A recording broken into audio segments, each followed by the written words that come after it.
National Senator Bridget McKenzie has defended her use of parliamentary travel entitlements linked to her son's wedding celebrations in Tasmania. Joining us this afternoon on The Debrief is Em Gillespie from the Daily Oz in Sydney and Josiah Sharla from 101.9 The Fox in Melbourne. Good afternoon to both of you. Em, I'll start with you on this. Now, the Senator, important to note, has defended her use of these parliamentary travel entitlements, saying it complied with all the rules and regulations and involved legitimate opposition business. So do you think the problems are the rules here on both sides of politics? Yeah, this is a really tricky one because this happened during the 2024 election campaign. Bridget McKenzie was in Tasmania for a Liberal Party event, but it just so happened that during that same trip she had these engagement celebrations for her son. It's so complicated, but I feel that we've had so many politicians come before her who have been caught out doing the wrong thing. You'd really think that senators and MPs would be super careful exactly with how they are using their parliamentary travel privileges, but unfortunately it seems like it might have just become commonplace to throw these kinds of things in with legitimate expenses. Josiah, do you think the rules need to be rewritten here? Because all of these circumstances, the politicians have rightfully said, look, I did nothing wrong. In many of these circumstances, it was within the rules. Yeah, Tash, absolutely. I mean, if I travelled for work on our boss's credit card, they're pretty strict with those rules for us, and you need permission to do things like, you know, if I was visiting an engagement party. So we're talking politicians on taxpayers' money. Like, yes. It's a whole new level. So absolutely, I actually don't have a problem with what she did. We're talking about $850. It's not heaps, and she did tie in work with that.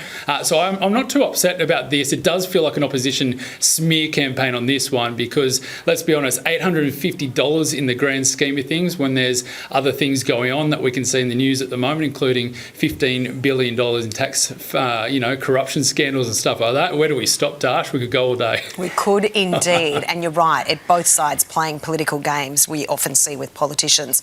Moving on this afternoon, they talked about a big game, but athletes at yesterday's controversial pro-doping enhanced games fell short with only one world record broken, and three athletes who were competing clean actually emerged the winners. Now, Australian world record breaker Cameron McAvoy took to social media to say, seriously, that's all you got.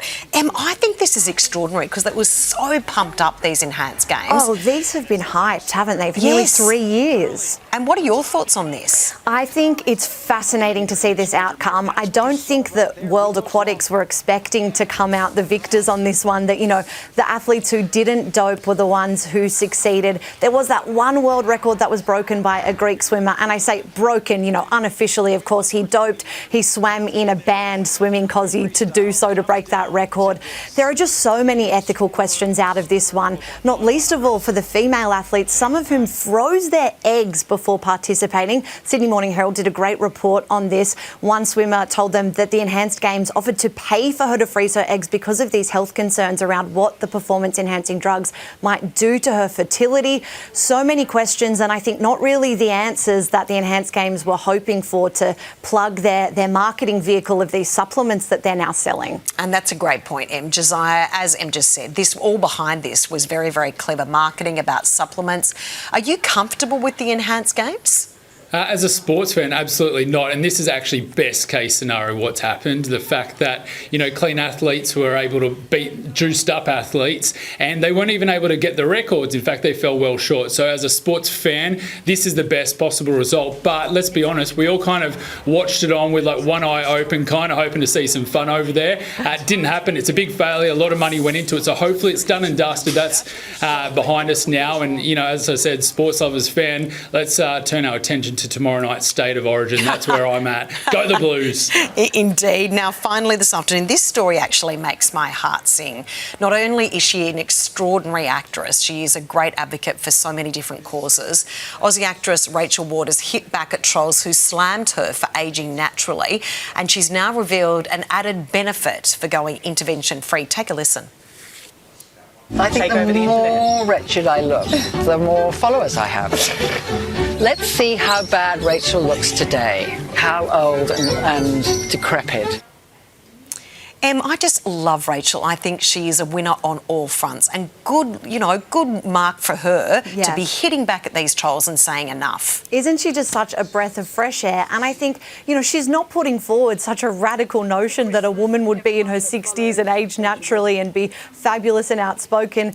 I think it's a moment for us to really reconsider how we look at and think about women who are ageing in society. There was some research out of the UK this week that analysed blockbuster films from the last few years. It found 6% of those films had a leading man named Chris, a Hemsworth or a Pratt, and only 5% of those movies had women over 60 in leading roles. Animals were more likely to take leading roles in big blockbuster films than women over 60. So women like Rachel Ward pushing this cause, reminding us that, women can age just as gracefully and beautifully as the Silver Foxes, the George Clooneys of the world. Go, Rach, I'm all about this. Very well said, Josiah. Also, interestingly, I remember a quote years ago from someone saying ageing is actually a privilege because so many people who pass away or get sick don't have that privilege. Yeah, and it is like you girls are talking about, it's ageing, that's what it is. It's, I don't know where we lost, I don't know if it's the world of social media where we now have all this pressure to age younger, maybe since Benjamin Button came out, but it's so refreshing to see stories like this, like Pamela Anderson as well, women and men obviously, but women especially embracing how they are, and the whole world should be getting behind them, society should be getting behind them, not the opposite, because let's be honest, trolls, there's no place for that. And, we're all in the media game. We know there's pressure to look young and to look good on TV, but there's no reason that we can all do that gracefully as well. Great chat. We really appreciate you both joining us today. Em and Josiah, thanks so much. Thank you.